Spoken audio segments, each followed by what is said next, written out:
Welcome into Texans Today, everybody. I'm your host, Jeremy Chuggs, and coming up on today's show, got some interesting topics for you slated for today. Did Stroud and Nico Collins get disrespected by Bleacher Report? I'll tell you about that coming up first. And then Texans linked to free agent cornerback Adoree Jackson. Is there a possibility to bring Jackson to H-Town? I'll let you know about that. And to end today's show, I've had a lot of people, a lot would be not even a stretch. There's a ton of people that are telling me Texans need to get TVondre Sweat. Texans need to draft Sweat at 42. I'll break down whether or not the Texans should or should not draft TVondre Sweat with their first selection in the 2024 NFL Draft. But first up, let's get right into it.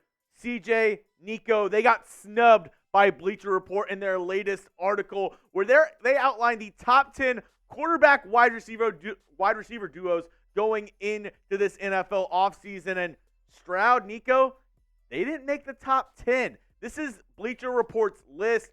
They got Baker Mayfield and Mike Evans at 10, Matthew Stafford and Puka Nacua at 9, Geno and DK at 8, Brock and Ayuk at 7. You can read down the list right there, but, I mean, just those guys 10 through 6, I don't necessarily know, especially 6, Jared Goff, Amon-Ra, St. Brown.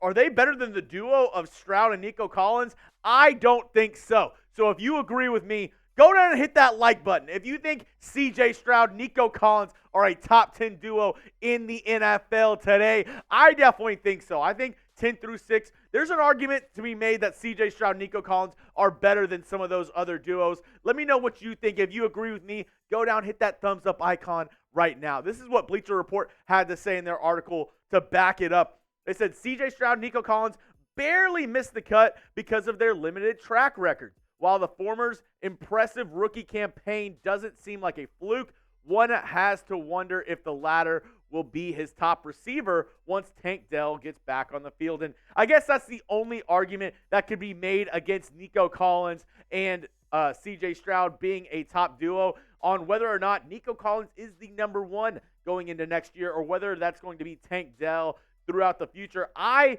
say phooey. I say both guys could be number one receivers. Both guys have that pedigree. Nico Collins showed what he could do last year.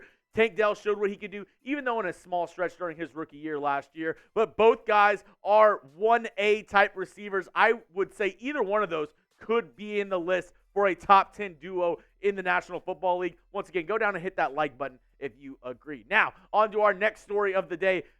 Adoree Jackson, is he headed to the Houston Texans? PFF named the Texans as a perfect landing spot for Adoree Jackson. The Texans, they already signed multiple corners in free agency. Jeff Okudah, CJ Henderson. So should they sign Adoree Jackson? I want to hear from you folks at home first. Do you think the Texans should sign cornerback Adoree Jackson? Simply give me a yes, give me a no down in the comment section. Let me know what you are thinking, whether or not the Texans should or should not sign Adoree Jackson. And coming up in just a moment, I'll tell you my thoughts, whether or not I think the Texans should bring in Adoree Jackson. But first, before I get into that, got to show some love to our sponsor of today's show, and that is Game Time. Last second tickets, lowest price guaranteed. Baseball season, it's here, folks. Get awesome deals on Astros games all the way up to the first pitch.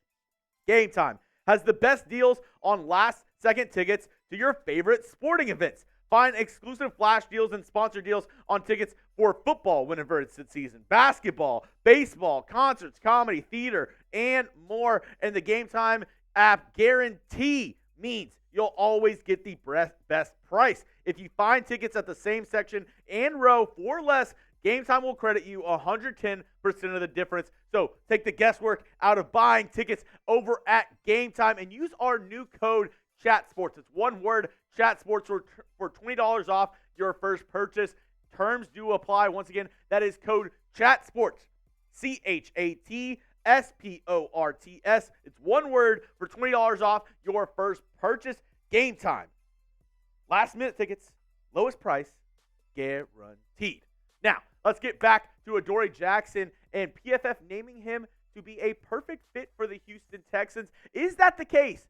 Should the Texans go and sign Adoree Jackson after they already signed Jeff Okudah, after they already signed CJ Henderson?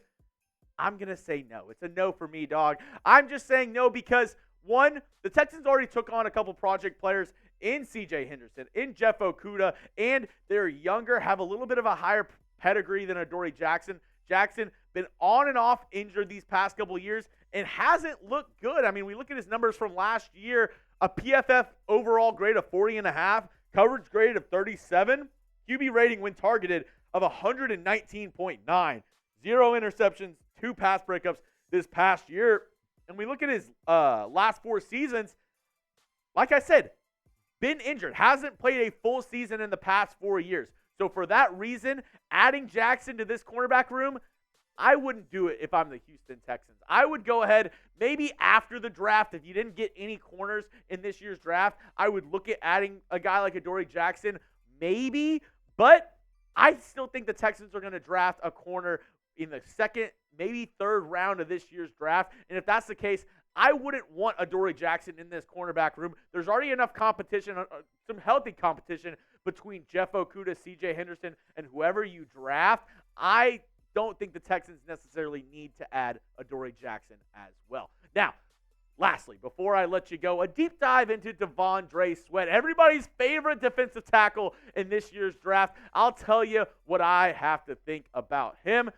Texans fans, they love them some TVondre Sweat. I'll tell you that. Going number 42 in a lot of fan mock drafts that I saw. You sent me a ton of mock drafts, and one of the top guys drafted was TVondre Sweat. So the question is, should the Texans take him with their first pick in the 2024 NFL draft? So let me tell you the pros and cons to getting TVondre Sweat. Here are the pros. He's a massive, massive human being.